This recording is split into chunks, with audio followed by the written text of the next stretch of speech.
No ar, Plenitude, o programa do Centro Espírita Joana de Ângeles. Produção Seja Barra.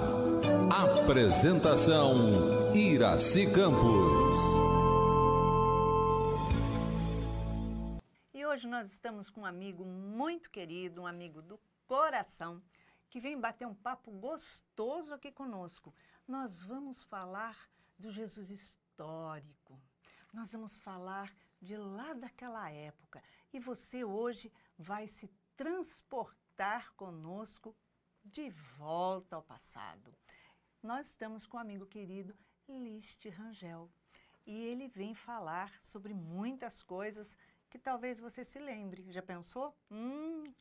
Olha só, Listi, ele é psicólogo, jornalista, pesquisador profundo mesmo das civilizações antigas, escritor, estudante da Universidade Hebraica de Jerusalém e está se especializando no contexto judaico no Novo Testamento. Já publicou mais de 10 livros e já há 25 anos fazendo palestras no Brasil e fora. Então ele está assim, escoladíssimo, porque só de pesquisas aqui, ó, hoje nós vamos falar Jesus, o grande desconhecido. Tudo bem, Listi? Tudo ótimo, uma alegria estar com vocês. Seja bem-vindo ao nosso programa. Muito bom também estar de volta. Que bom. Então, nós vamos lá falar um pouquinho dessas coisas. Listi, considerando sua formação acadêmica em pesquisas, como surgiu o interesse ou a necessidade de conhecer esse Jesus histórico e o cristianismo primitivo? Foi muito bom, porque já situa aí o público, né, diante do que a gente pesquisa. Foi quando eu tinha 14 anos de idade. Nossa! Eu vim como todo mundo vem de uma formação cristã, né? Eu fui estudar num colégio católico na infância e meus pais acho que acharam um pouco e me matricularam na juventude para eu passar 8 anos estudando num colégio protestante. E vindo de uma família espírita. Você imagina a minha cabeça como não ficou. Você não deve ser normal, Não, deve ser como a gente. Não pode ser equilibrado depois de uma situação dessa, né? Então, aos 14 anos, eu conheci um trabalho do Hermínio de Miranda. Eu fui apresentado ao Hermínio de Miranda e o livro dele chama-se Cristianismo, a Mensagem Esquecida.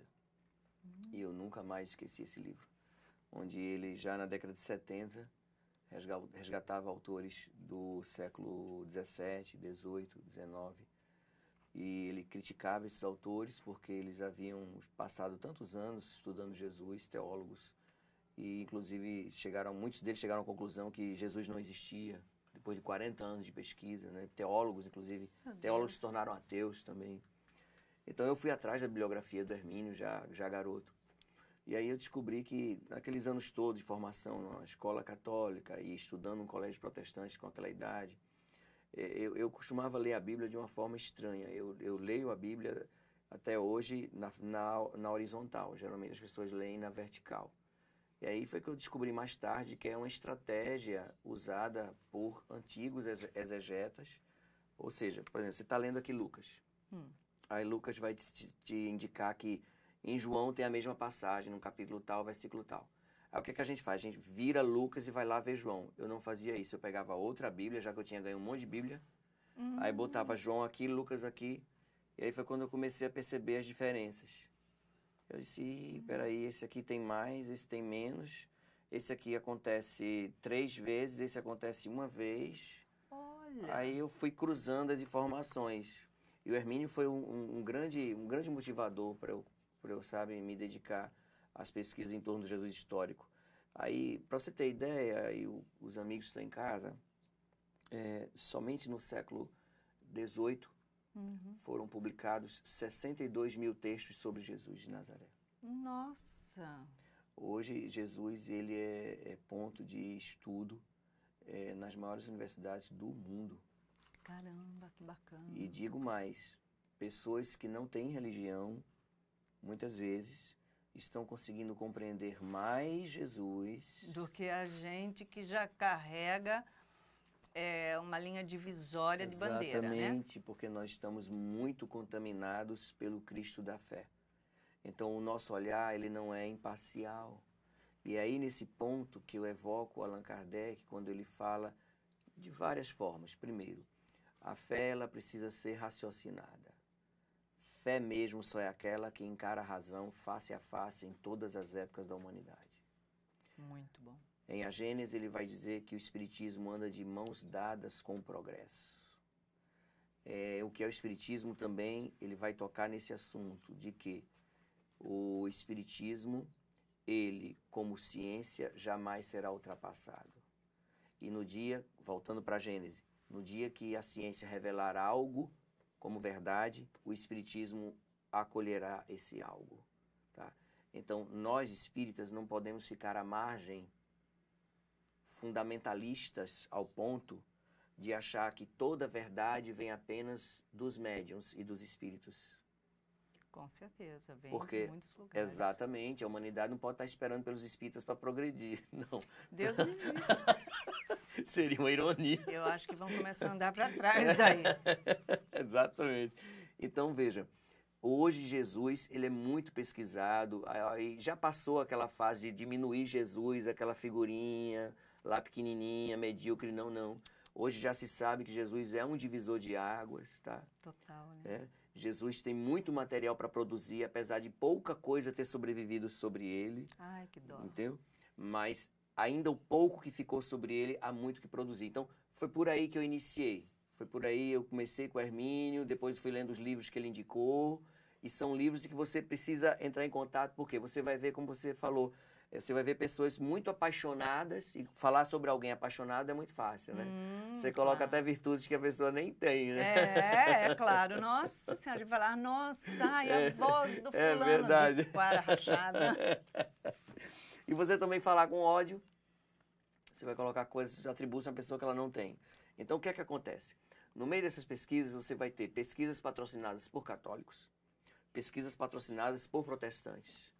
Eu tenho muito cuidado com isso, porque há uma tendência de querer fazer arqueologia usando a Bíblia na mão.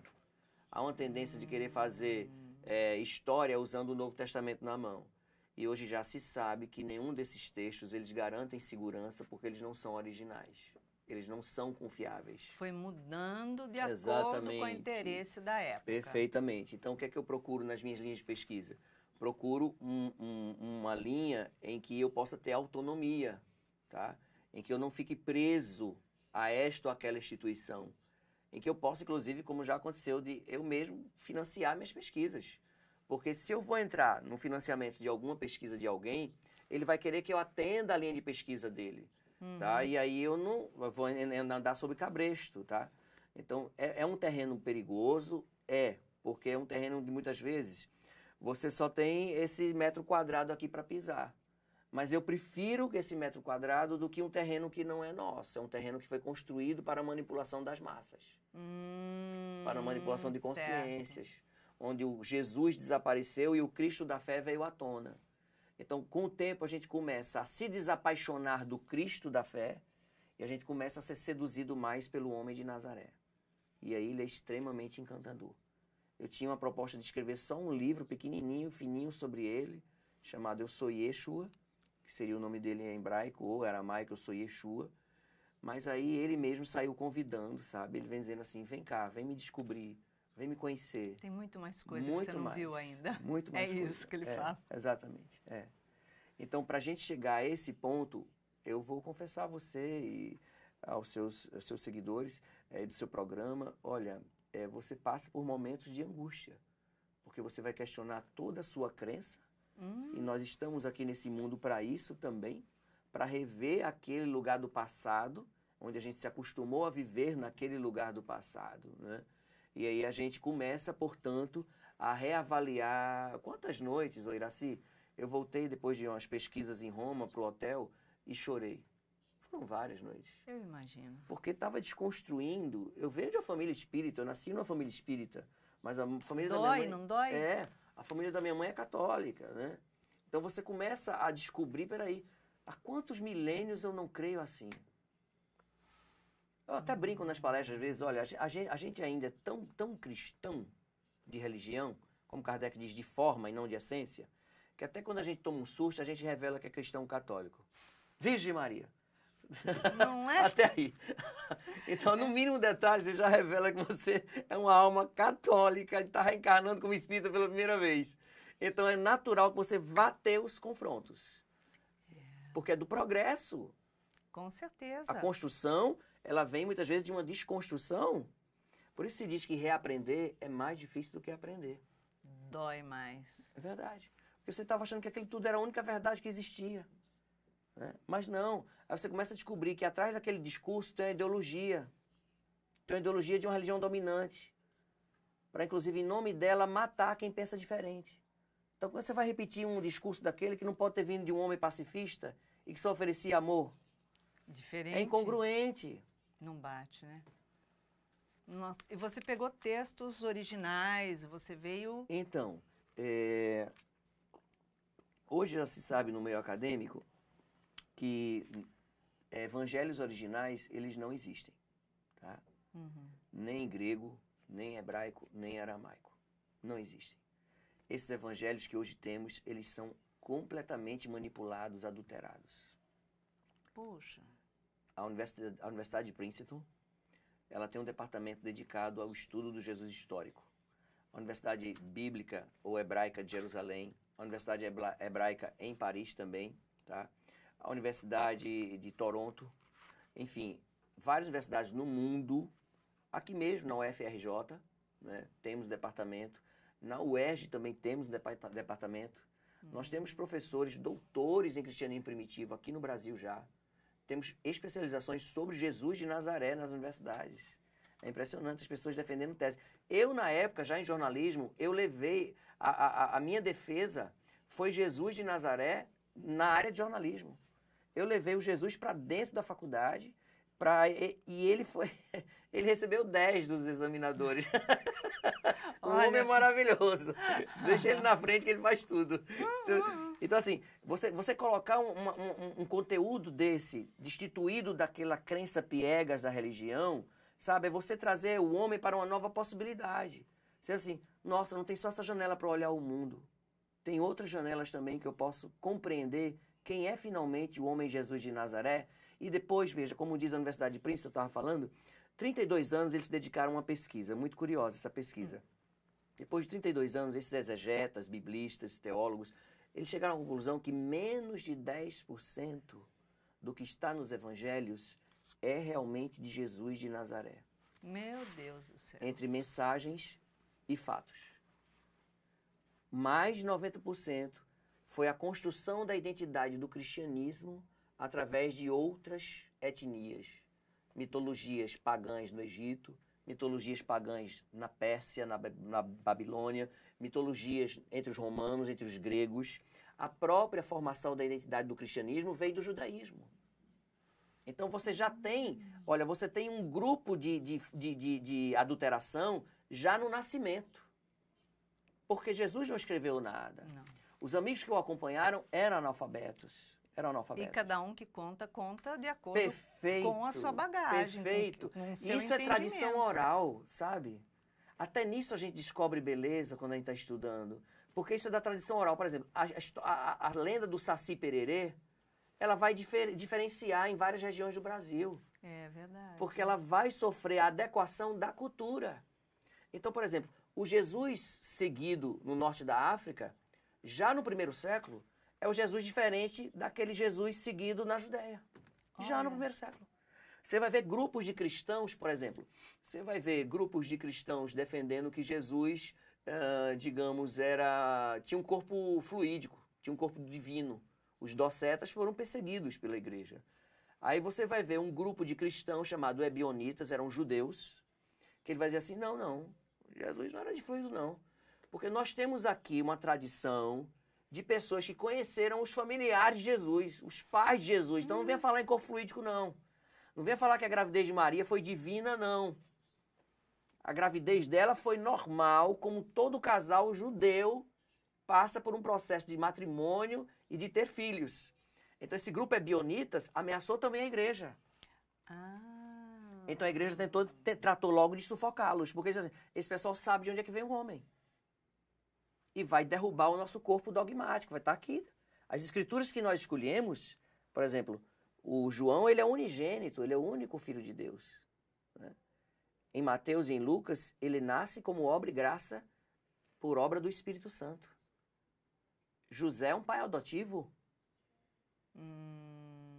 Jesus, ele é filho direto de Deus. Aí se você vai para a mitologia egípcia, Horus é filho de Osíris, diretamente. Se você vê Ulisses, se você vê Hércules, Perseu, Teseu, todos são heróis gregos vindos de uma mulher que foi fecundada por Deus. Olha só. Então você percebe toda a mitologia de outros povos presente no Novo Testamento. Na mesma, São culturas que entraram em contato. São culturas. E quem vai escrever aqueles livros são pessoas altamente intelectualizadas. Sim. São escribas gregos. Pescadores analfabetos não tinham condições de escrever aquele conteúdo todo, eles não tinham condições. Nos próprios Atos dos Apóstolos, você vai ver uma passagem dizendo que Pedro e João, o garoto João, eram analfabetos. Olha só. Então você veja, eles mexeram tanto no texto, que o texto por si só mostra onde ele foi adulterado. Tá? Eles revelam, por exemplo, Marcos, você vê, Marcos, conseguiram deixar um registro lá em Marcos de que Jesus tinha irmãos e irmãs. E aí? Pois é, entra em contradição com o unigênito em João, que era o único filho.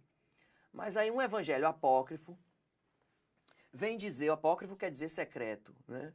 Que esses evangelhos eram lidos secretamente, escondidos da igreja, depois do concílio de Nicéia em 325. Quem fosse pego lendo esses livros eram passados a fio de espada. Meu Deus. E os livros foram mais de 300 textos queimados. Quem hoje tem os evangelhos apócrifos foi porque estavam enterrados. Eles encontraram muitos enterrados escondidos no Egito, em 1946.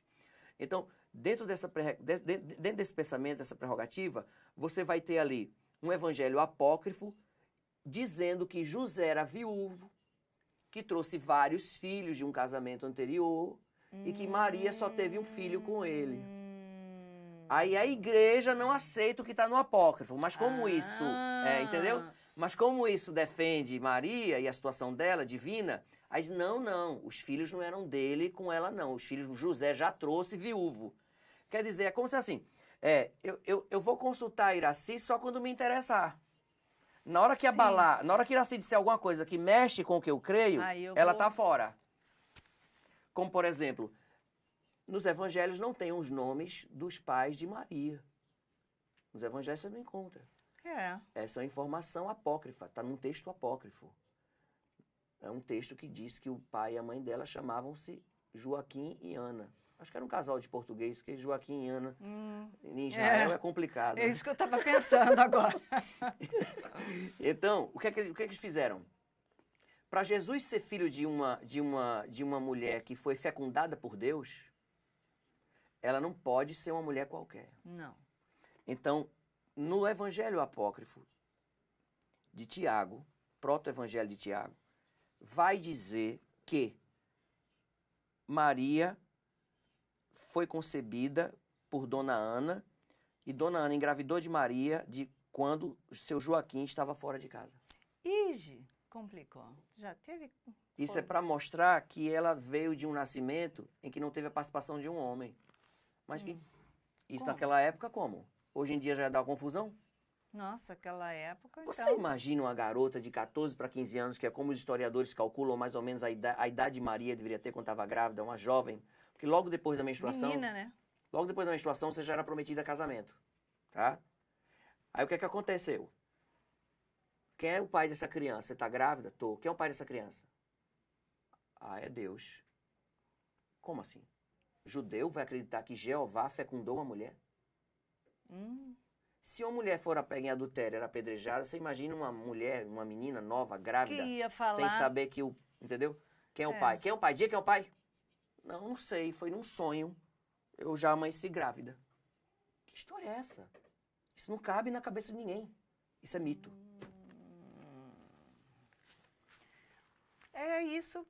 Isso vai dar muito pano para manga. Porque tem, né, esses apócrifos, eles Revelam muitos Então, conteúdos. É. Tem muitos É. guardados, Exato. né?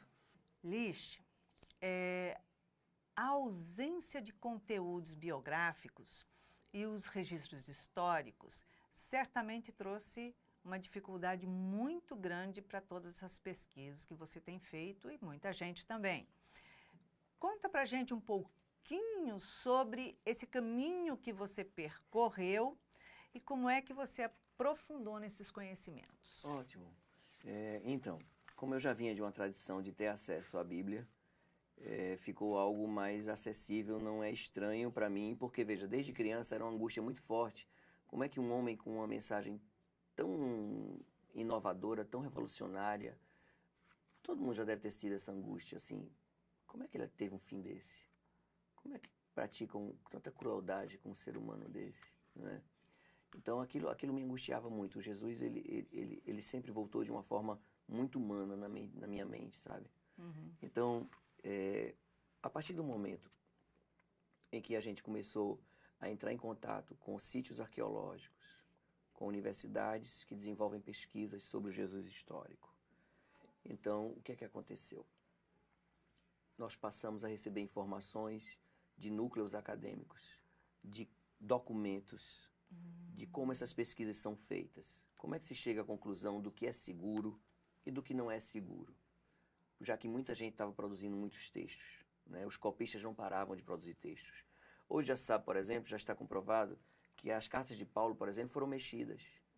São 7 apenas de Paulo, no total de 12, no máximo 13, Opa! só são 7 originais.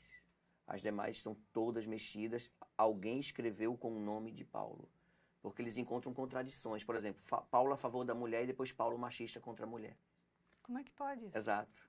Então eles começam a ver, né, implicações sérias na atitude, que já reflete uma religião que tem problema com mulher.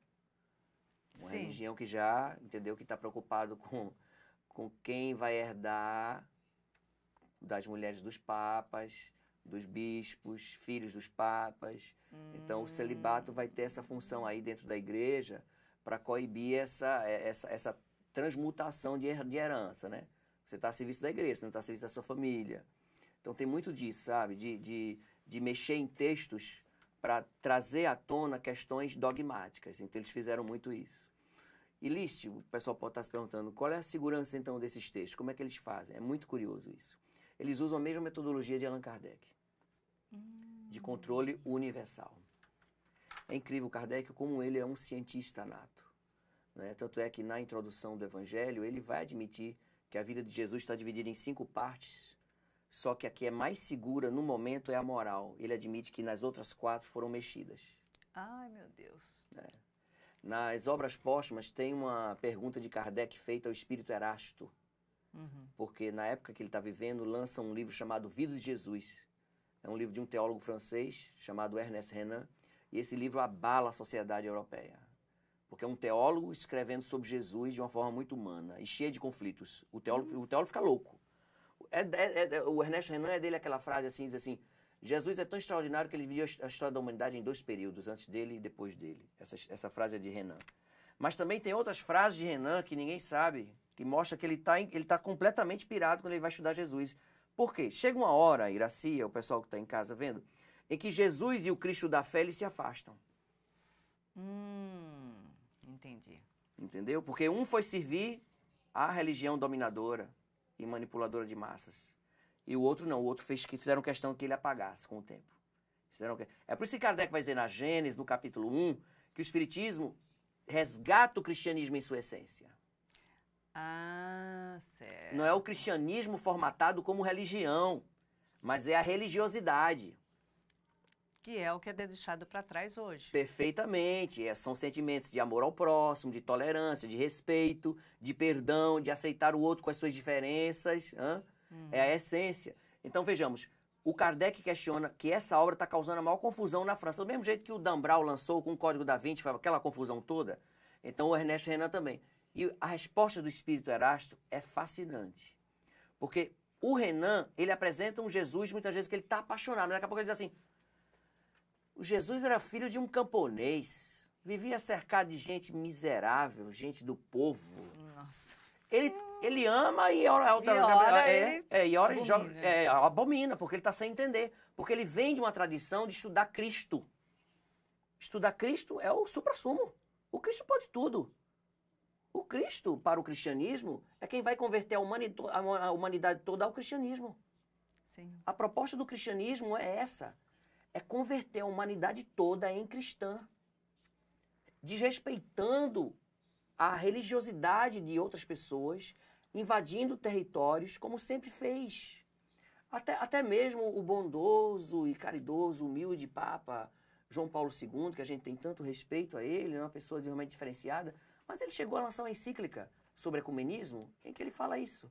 Ele diz, olha, você acreditando, aceitando Cristo ou não, ele nasceu e morreu para nos salvar. Então você está salvo, mesmo sem você querer. Como assim? Eu não quero ser salvo. Você está entendendo? Então veja, é uma proposta teológica. O Cristo da fé, ele comove massas. Em nome dele ergueram os tribunais do Santo Ofício. 72% das pessoas queimadas pela igreja na Idade Média era de mulheres. A igreja sempre odiou as mulheres. Nossa Senhora. Ou considerou elas loucas, ou as trancafiou dentro de mosteiros, Exatamente. nas clausuras. Né? Transformou muitas vezes... Tem companheiros de Paulo que são mulheres e que a adulteração colocou como se fossem homens. Porque mulher é símbolo de pecadora. Exatamente. Porque vem dessa tradição muito pesada da tradição judaica, da mulher ser o lixo em pessoa, porque foi ela a responsável pela perda do paraíso. Não esqueçamos disso. Ah, é, né? Ô, maçãzinha safada. Então, dentro disso, você começa a descobrir, por exemplo, que pelos documentos, digamos aqui, você tem um evangelho do 8º século, depois de Cristo. Aí você tem aqui um evangelho do 5º século depois de Cristo. Naturalmente, os pesquisadores, logo de início, diziam assim, não, se esse é do 5º século, está mais perto de Jesus, esse é o mais original. É o que a gente pensaria. É óbvio, né? Sim. Aí depois eles descobriram que esse do 8º século é uma cópia de um evangelho do século IV. Aí agora quem é mais original? Esse do século IV, que era o do século VIII. Outra técnica é fazer o radiocarbono 14. Acharam um pedaço de manuscritos falando sobre Jesus recentemente. Fizeram o radiocarbono 14. O teste deu do 2º século, 100 e pouco depois de Jesus. Olha. Outra estratégia é ver a linguagem. Né? Que é totalmente diferente, não? Perfeitamente. Eles dizem o seguinte, ensinamentos voltados mais para a simplicidade, para a humildade. Ensinamentos que usam símbolos da sociedade. Por exemplo, peixes, semeadores, sementes, pastores. Eram muitos pescadores, Perfeito. pastores. Perfeito. Então eles começam a ir atrás e veem o seguinte, esses textos estão nos mais antigos? Estão, então já é mais uma garantia. Tá? Atitudes de um judeu, por exemplo, que um judeu jamais tomaria. Em Lucas, você encontra uma frase de Jesus dizendo que os judeus são filhos do diabo. E agora? Você sabendo que o cristianismo tem sérios problemas com o judaísmo, que até mesmo a igreja ficou calada diante do holocausto de mais de 6 milhões de judeus. Nossa. E que o Papa Pio XII, que está para ser canonizado agora como santo, foi o confessor de Hitler,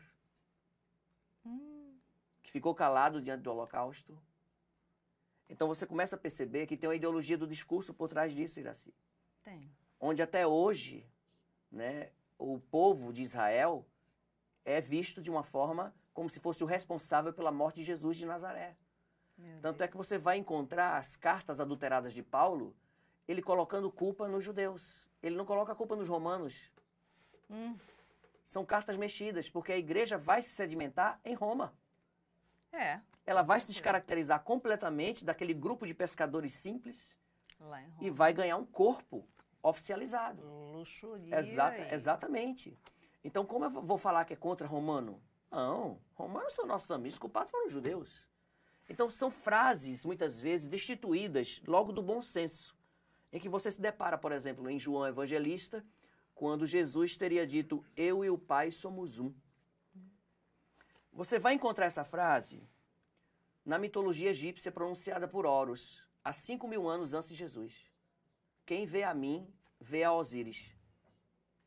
Eita! Porque o Evangelho de João, ele foi trabalhado para tornar Jesus divino. Ele é a encarnação do próprio Deus na Terra. Sim, sim. Então, E é a base não do há outro cristianismo. caminho que não seja por ele. Perfeitamente. E como ele pode vir através de uma relação biológica normal? Não pode. A concepção dele tem que ser divina. Porque ele é Deus. Daí a frase, ó, mãe de Deus. Viu? Percebeu? Foi por isso que a igreja instituiu dessa forma. Exatamente. Tanto é que hoje nós temos uma mariolatria, que é uma adoração em torno de Maria. Inclusive tem cristãos que andam com adesivos nos carros que dizem assim, pede à mãe que o filho obedece. Ai, meu Deus! Porque o culto a Maria, ele existe. Nós, como historiadores, pesquisadores, nós respeitamos demais a fé das pessoas. Eu queria deixar isso muito claro aqui. Claro. Tá? Sem A gente está dúvida. falando de história, a gente está falando de documentos. Por exemplo, você pode acreditar em Papai Noel. Nós não estamos falando de religião, Não, nem não. religiosidade. Estamos falando... Histórico. Exato. Então, você pode acreditar em Papai Noel, tá bom. Mas você tem o direito de saber como é que nasceu a lenda do Papai Noel. Claro. E foi isso que nos negaram quando queimaram esse documento. E eu escolho acreditar naquilo que Perfeito! me convém. Acabou. Perfeito, perfeito. Uhum. O sol amanhã vai deixar de nascer porque você não acredita? De jeito nenhum. Só é muito maior Entendeu? do que a minha crença, Entendeu? né? Por isso que Não o é? Kardec ele vai dizer que a história fará justiça à humanidade. Há uma frase do Kardec sobre isso. Que a história fará justiça à humanidade. Desde que não se manipule a história como nós estamos tentando manipular até hoje. Para que ela seja tendenciosa aos nossos interesses. Né? Total. Então, o Jesus de Nazaré, os pesquisadores começam a descobrir quem é Jesus através de estudos, principalmente em torno da mensagem. Aí eles destacam 3 pontos maravilhosos da mensagem de Jesus. Que seria o Techuvá, que em hebraico quer dizer arrependimento. Vai mais além. O Techuvá é uma filosofia judaica que significa retorne à sua essência. Olha só. Eles começam a encontrar isso em Jesus. Por isso que ele vai dizer assim, não tornes a errar. Teus pecados foram perdoados. Aí os judeus, quando ouvem isso, assim, quem ele pensa que é? Quem perdoa pecado é Deus. Então, Por isso que tem do que acusá-lo. Acusam-no principalmente de blasfêmia.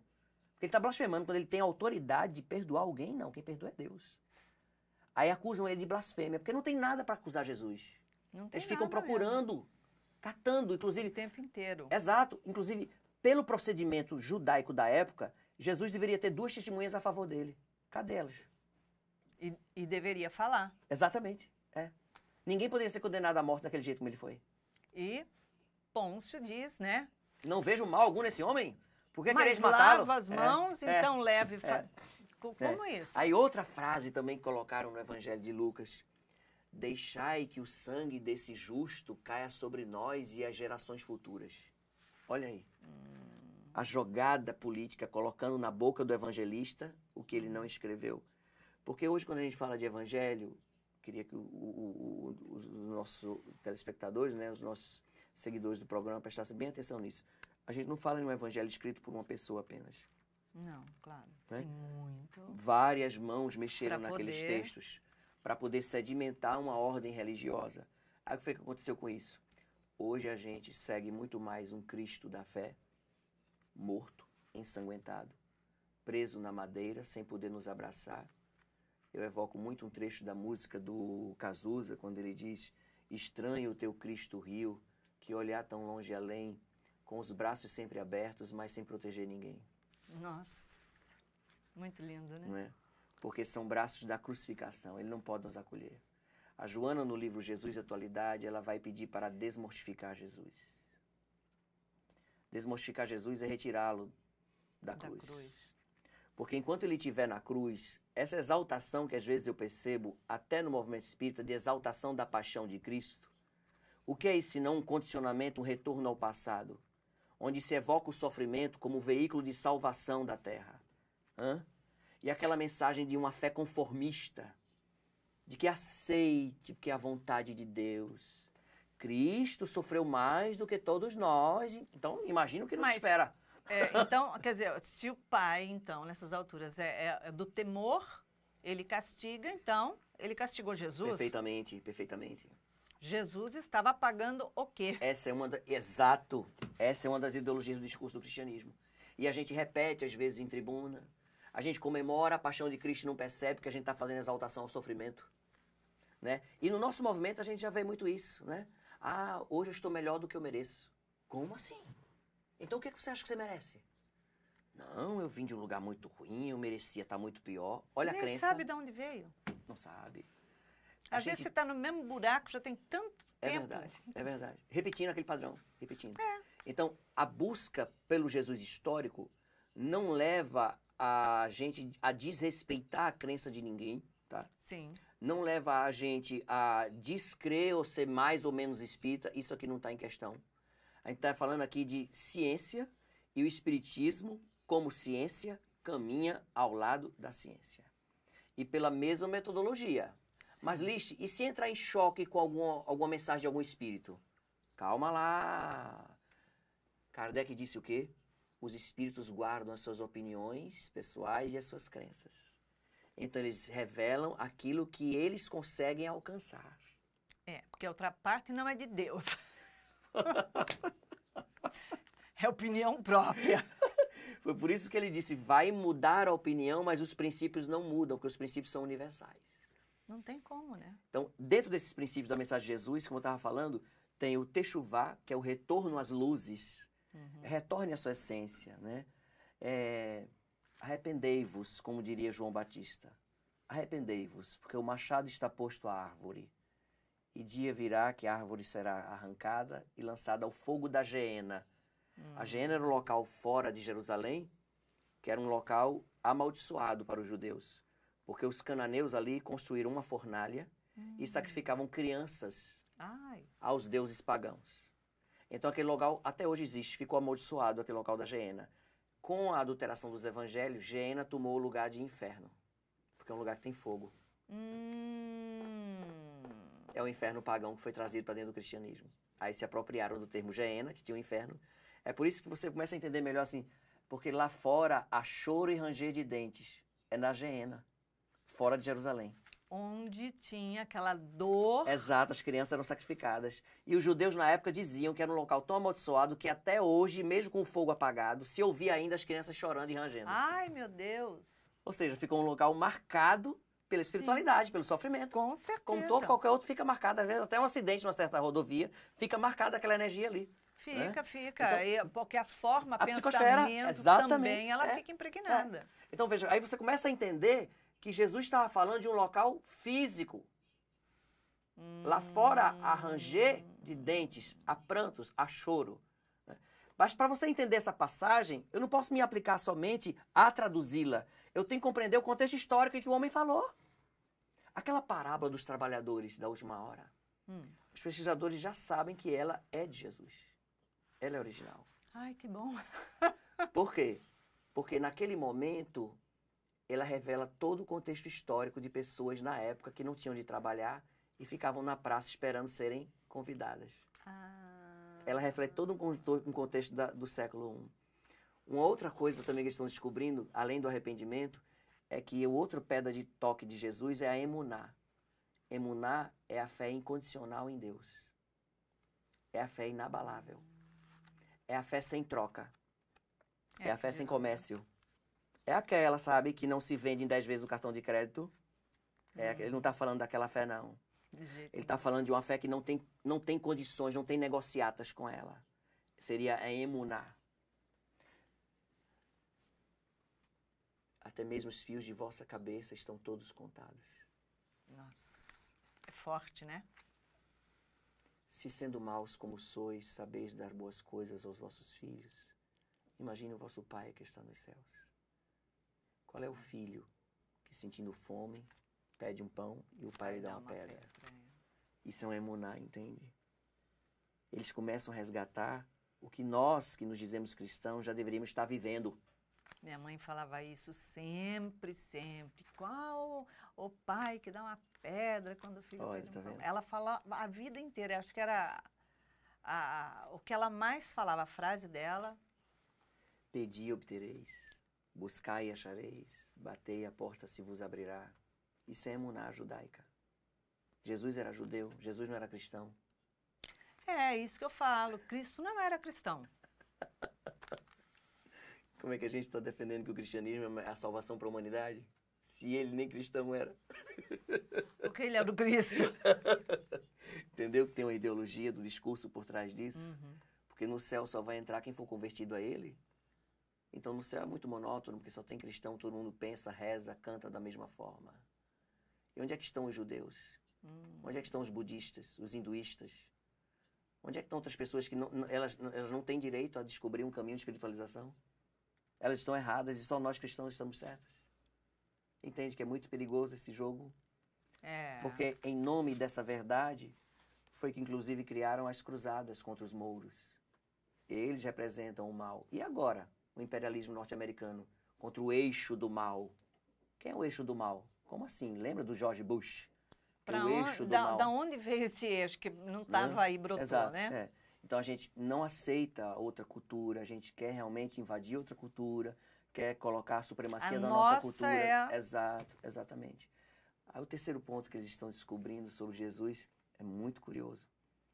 Eles estão descobrindo que o Sermão do Monte é o que há de mais original na mensagem esquecida de Jesus. Olha.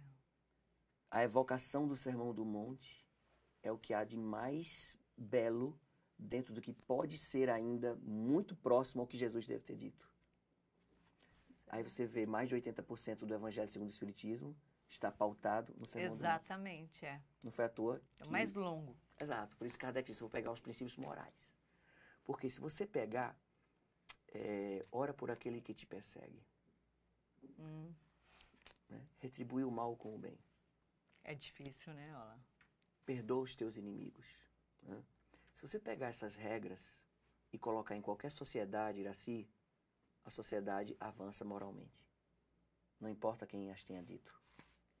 Veja, elas se enquadram em qualquer época, em qualquer povo, em qualquer tempo. Tem que pegar desde o brotinho para florescer aquilo, senão...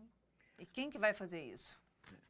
É preciso haver uma renovação de consciência de que nós não servimos a rótulos, porque nós somos essências.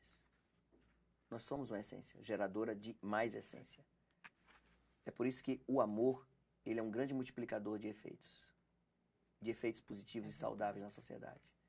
Esse é o terceiro ponto que eles estão descobrindo na mensagem de Jesus, de que ele deveria falar com muito amor, mas a sociedade à época queria sangue.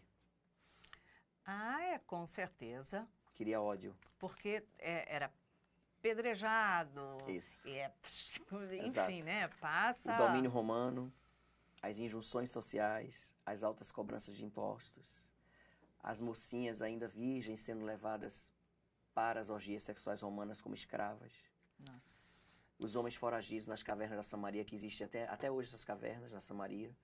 Eles se escondiam lá. É por isso que você vai ver Jesus caminhando pelo deserto, encontrando pessoas. Você foi nessas cavernas já? Sim. Ah, meu Deus. E você vai ver Jesus caminhando com pessoas no deserto. Inclusive, o povo está com fome, tem uma passagem, o povo está com fome. Mas as cidades estão longe. É justamente o contexto. Ele está falando para pessoas foragidas. Pessoas que estão escondidas, porque se aparecerem são mortas. Que causaram motins, revoluções. Porque a nação deles está dominada pelos romanos. Eles estão passando fome. Nossa. Então você vai ver esse homem ao lado sempre dos marginalizados. Você vai ver esse homem estendendo a mão a quem não quer conversa com essas pessoas excluídas. É por isso que Ernesto Renan não vai entender. Ele vai dizer assim, só tem uma gentinha junto dele. É pescador, é mulher, gente do povo. Que revolução esse homem vai fazer? Era aqui ó, a revolução, ó. Era aqui, ó. É verdade. Não era na mão, não era na arma. Não precisava arma, não precisava de nada. Ele já tinha o quê? Sabe, você chegar para uma pessoa e dizer assim, tá lá, eu respeito a tua religião, porque eu nasci na tua religião, vai lá fazer oferta sobre o altar. Mas antes, se reconcilia com o teu adversário. Essência. Está falando de religiosidade. Com certeza. Está falando de mudança de comportamento afetivo e não de marginalização. O cristianismo, ele separou a humanidade aqui no Ocidente. Para os cristãos católicos, a verdade está dentro da igreja, fora da igreja não há salvação. Ah, é verdade mesmo. Para os cristãos protestantes, fora da fé não há salvação. Aí o que Kardec vem dizer? Fora da caridade, né, salvação. Perfeito. Essência. Trabalhe afeto. Não importa a sua etnia, não importa a sua crença, não importa o seu status. Trabalhe sentimento. Isso é quem diz quem você é. Nossa, é fantástico, é fantástico. Mas, poxa vida, a gente queria... Olha só... Não deu nem para iniciar o Jesus. Não deu para iniciar, você não ficou... Jesus desconhecido vai continuar desconhecido, que não deu para conhecer nada.